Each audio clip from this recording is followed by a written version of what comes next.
Mycorrhiza, मुळांना मिळालेली निसर्गाची हाय स्पीड इंटरनेट कनेक्टिव्हिटी. शेतकरी मित्रांनो, झाडाची मुळं जिथे संपतात तिथून झाडाचं खरं आयुष्य सुरू होतं. तुम्हाला माहित आहे का, एक असा मित्र आहे जो तुमच्या पिकाच्या मुळांची कार्यक्षमता कित्येक पटीने वाढवू शकतो.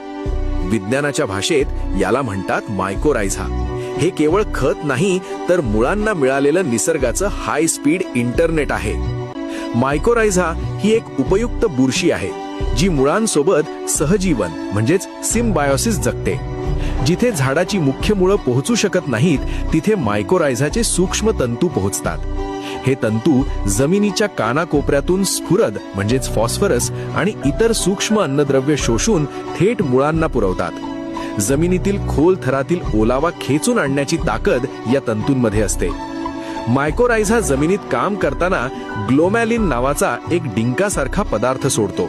हा पदार्थ मातीच्या कणांना एकत्र बांधून ठेवतो, ज्यामुळे जमीन भुसभुशीत होते आणि तिचा पोत सुधारतो. परिणामी तुमच्या जमिनीचा सेंद्रिय कर्ब वाढण्यास मदत होते. यामुळे पिकाची रोगप्रतिकार शक्ती वाढते आणि दुष्काळजन्य परिस्थितीतही तुमचं पीक तग धरून राहतं. पांढऱ्या मुळ्यांची संख्या वाढल्यामुळे झाड अधिक बळकट होतं. थोडक्यात मायकोरायझा म्हणजे तुमच्या पिकाचा नॅचरल बॉडीगार्ड आहे. लक्षात ठेवा,